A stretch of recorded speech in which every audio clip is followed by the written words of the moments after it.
after months of building bulkheads and the interior structure on round 3. So another space taking shape. Obviously there is a lot left to be done here. We started with a new phase in last week's episode. But I think we have landed in that the next step in the build will be the deck here up front.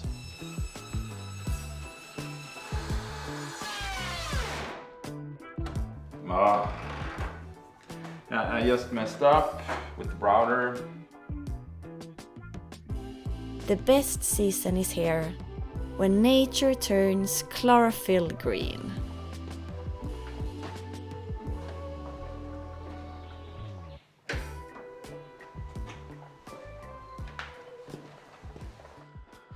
All right, let's see how this turned out.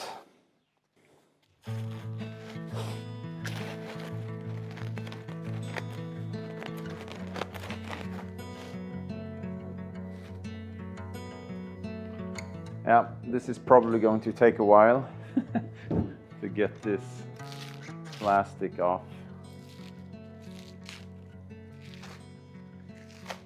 Yeah, one way to speed this up would of course been to just cut all the way through the plastic all along the whole beam. But then I might damage the carbon, so I don't want to do that. But maybe if I have the blade like this.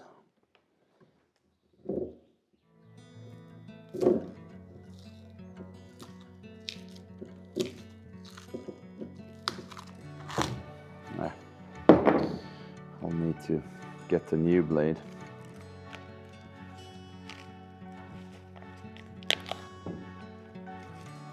It took a really long time to remove the plastic, but it finally came off.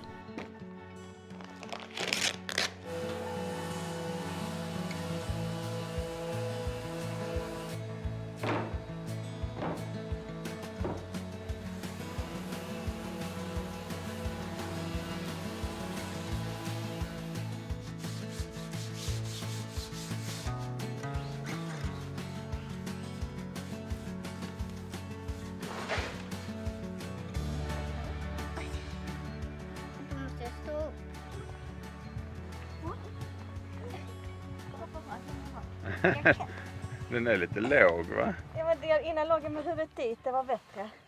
Det är helt underbart. Den här hängmattan hade ju vi från ran 1. Kommer du ihåg? Ja, just det. Vi köpte på den på Kanarieön.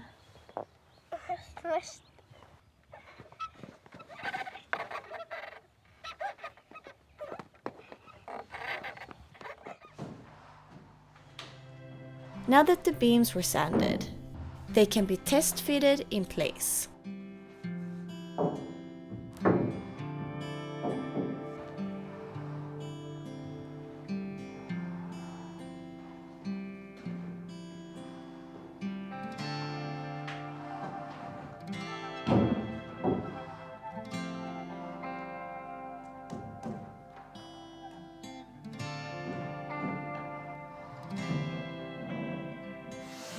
Both ends get shortened to fit on the shear clamp.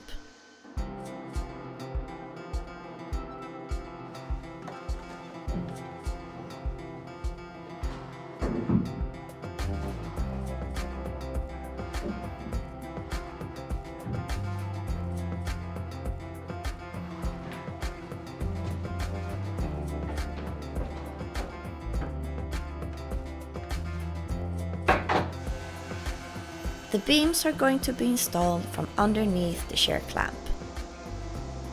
So a piece in each end has to be cut out.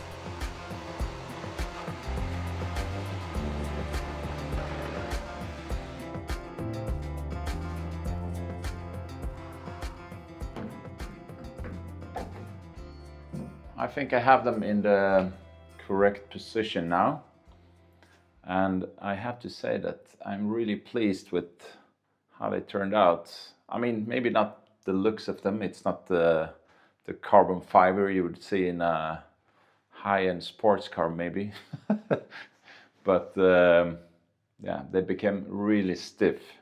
on the long one here, with me standing on the middle of it, it only deflected around 7 millimeters. That's very good for a span of almost 2.7 meters. And only having a beam that is 50 millimeter tall. And later on I will also add a beam here, like an extension of this bulkhead that goes across here, but maybe this tall, the same tallness that we have in this one. So now I just need to check that we have everything in line, because at the center line here, these bulkheads and the one in front of there, together with these beams, should form one straight line at the same level, if these are positioned correctly. I'm going to check that now.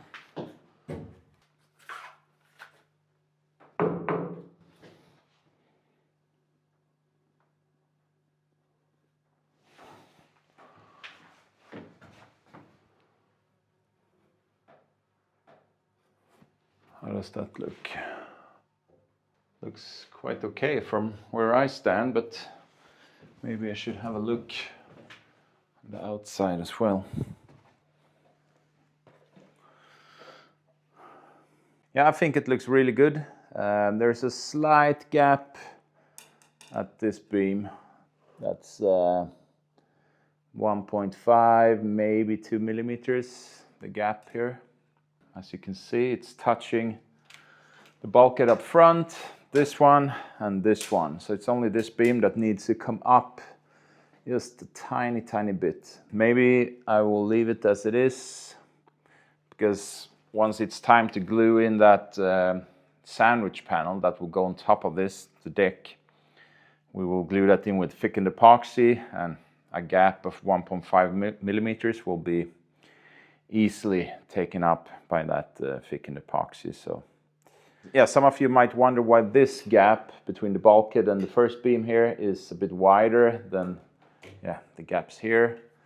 And that's just because we're going to have a big deck hatch in this area, so it needs to be a bit wider over there.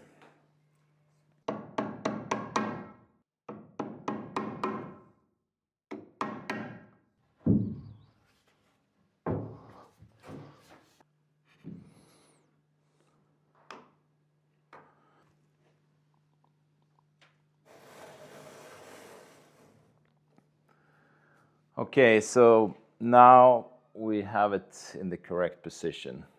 All four of them, these two beams and these two bulkheads, are now in the same plane. And this beam is touching all of them.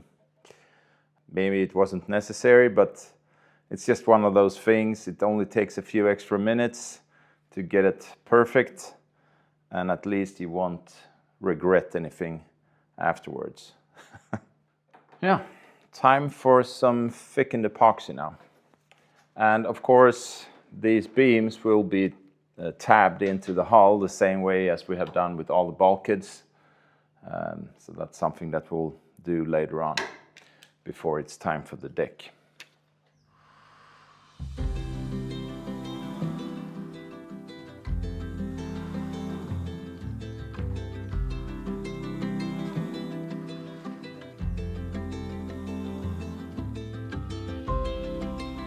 Many things have happened on the farm this winter and spring. And for the past 2 months, we've been renovating the second floor in our main house. We will get 2 more bedrooms and a second bathroom. And with the 4 new roof windows, we're letting in a lot of light and make it a bit more spacious. Another project has been to build the wooden deck. And now we're finally starting with what it's going to be used for. A relaxed area with a wood-burning sauna and hot tub.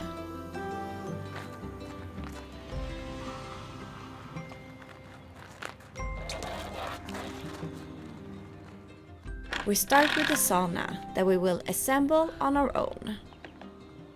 And this is what they will look like when they're done. Since we moved into the farm, we've said that this spot would be perfect for a sauna and a hot tub. It's tucked into our little woods and has the most amazing views over the fields and forest.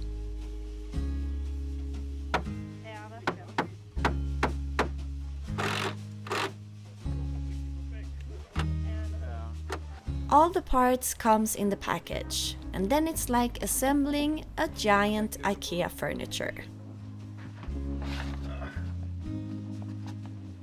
How's it going? Good. Just started with the actual walls, or what you can call it. My family came to help out, and my dad teamed up with Johan while the rest of us worked in the garden.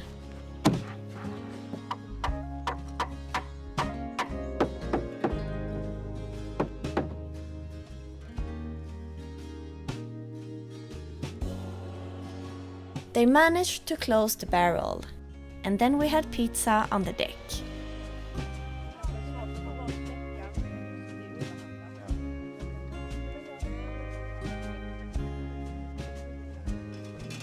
The next day we continued on our own. The benches goes in,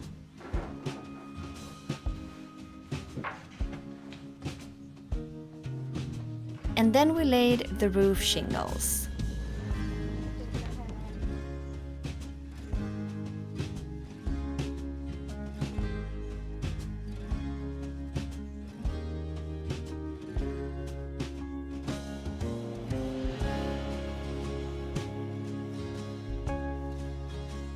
We protect the untreated wood on the outside with raw linseed oil.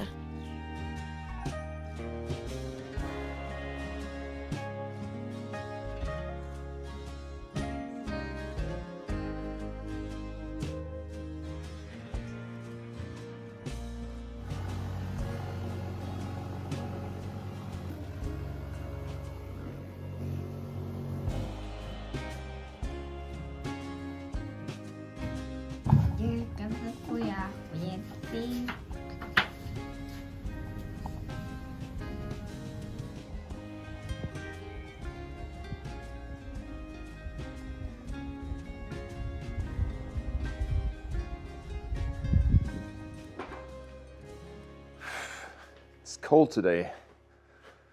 Spring has had a bit of a setback. We had frost this night.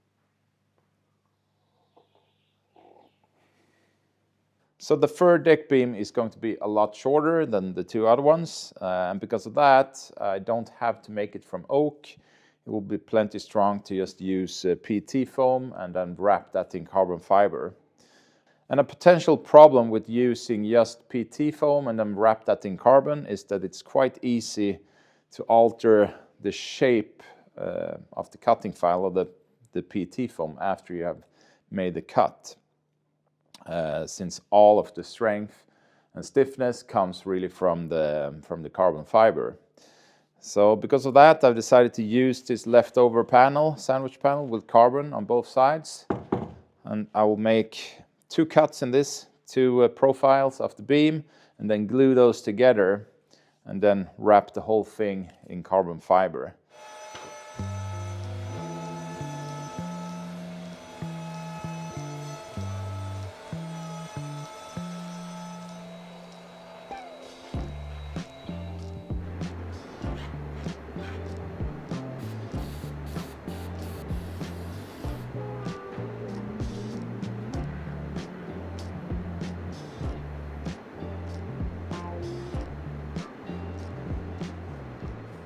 So from last week's episode, we got quite a few comments from people wondering why we put the strands of the carbon around the beams. I don't know if I filmed it in a weird way, but that's not the case. This is unidirectional carbon fiber. So all the strands of the carbon is running in this direction along the length of the beam so that we get all the strength of the carbon in the correct direction along the beam, so we get a stiff beam and a strong beam, because we don't really need a lot of shear strength in this, which we would get from wrapping it like this. And it's not a weave. All these strands are more or less lying flat, and just hold together with these thin threads that you see here. So I hope that cleared some questions up. It is a bit different working with unidirectional cloth like this compared to a weave where you have strands in different directions, or like in a biax where you could have like the strands in 2 directions or sometimes 4 or 3 directions.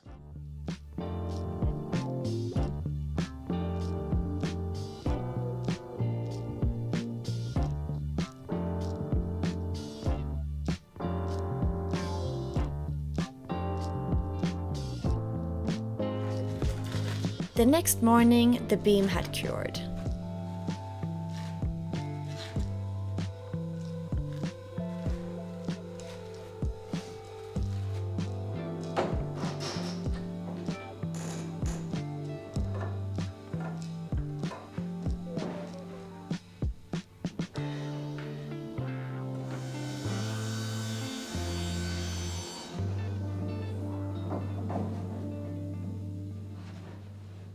So I think I have everything lined up now, also with number 3 here. So I'll get this glued in place.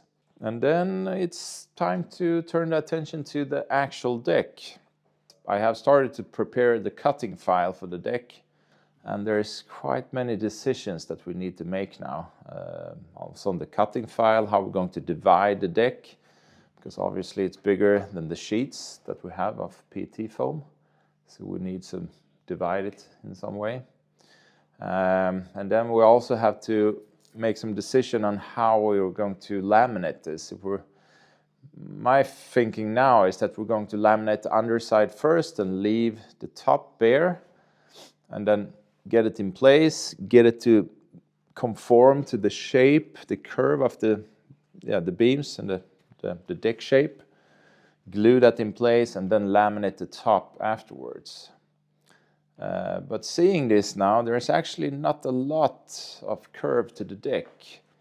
So another option could be that we put the thin laminate on top of the pieces, because then it will still be possible to press it down, get it glued in place, and then do the last layers once we have everything in place here.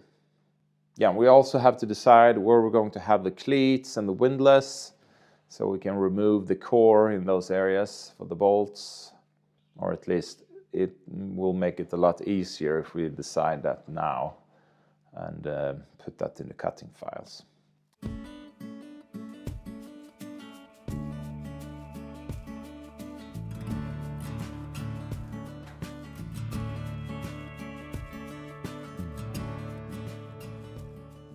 So I think I've set the design now, if you can call it that, for the first 2 cutting files here for the front of the deck. And this piece, the first one up here, will run from the bow down to the center of this watertight bulkhead here. And then I will divide that cutting file down the center line. So we have 2 pieces when I cut it, and then we're going to glue those together when it's time to laminate this.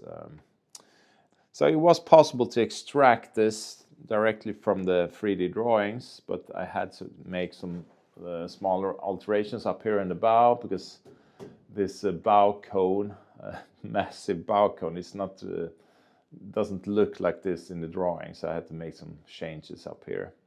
And then I also needed to decide where we're going to have the cleats up here in the bow, what position they will have. Because where the cleats are going to sit, bolted through the deck, we don't want to have the PET foam as a core. We want to have some more solid, like a hardwood or G10, something like that, something more solid. And it's the same here in this area. The windlass is roughly going to sit in around here. So I decided that we're going to have a more solid core in this area, the center area up here in the bow. You probably could get by just over drilling the holes for the balls and fill that with thickened epoxy and just having big backing plates. We'll have that anyway, but I think it's nice to have a core in those areas that has a higher compressive strength than the PET foam.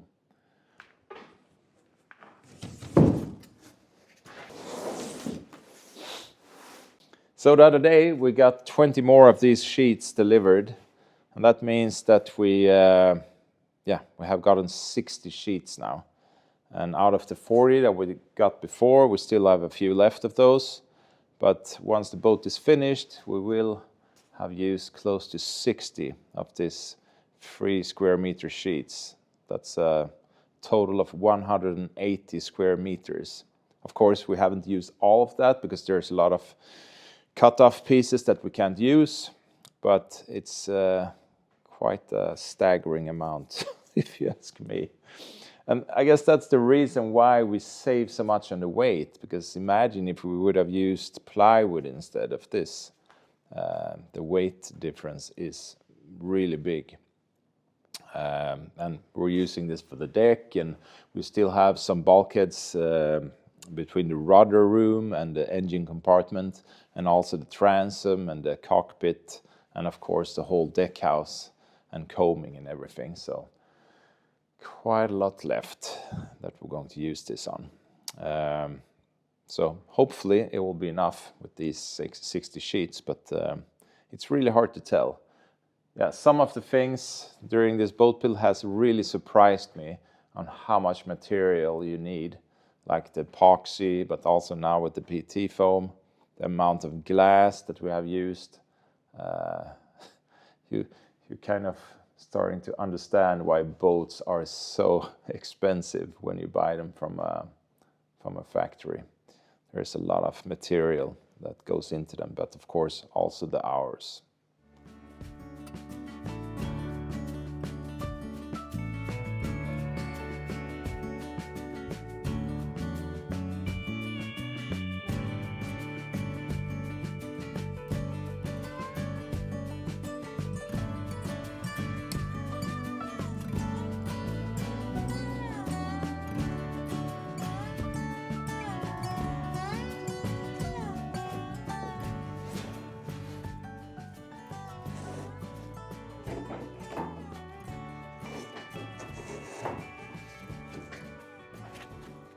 So the first 2 pieces of the deck in place, and I think these cutting files turned out really good. It's a really good fit.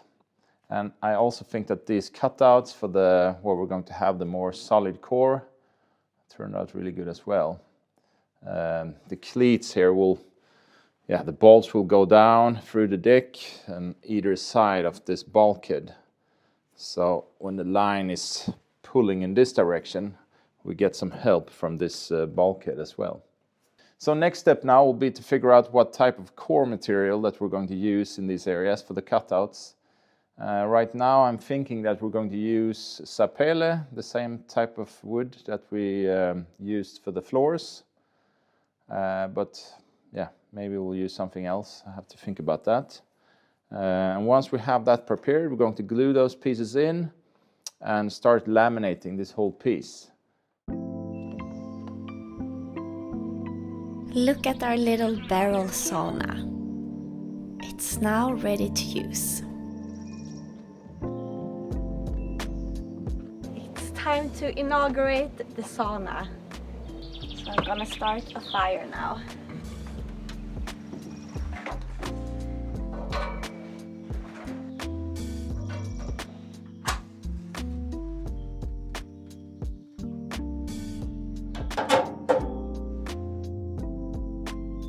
I thought that the best view was going to be the one to the north and northwest over the fields and the forest over there, but I really like this view as much. It's so beautiful and it feels like we're sitting in among the trees. I love this big window. Oh, I'm looking forward to do this at least once a week, all year round.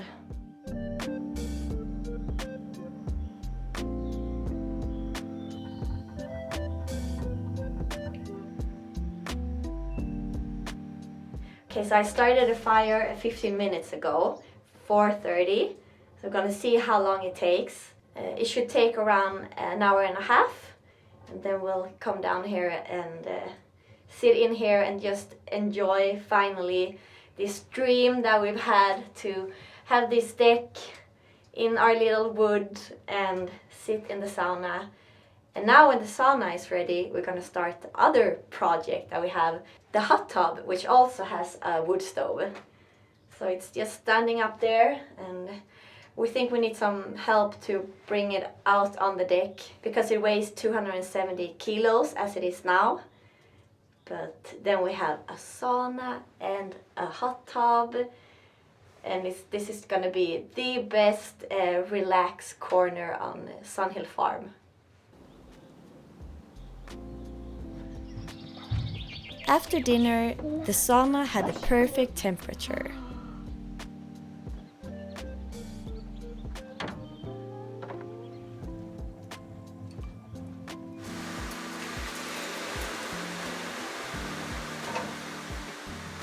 And it was just as great as we had dreamt of. Now we've started a new tradition in this beautiful place.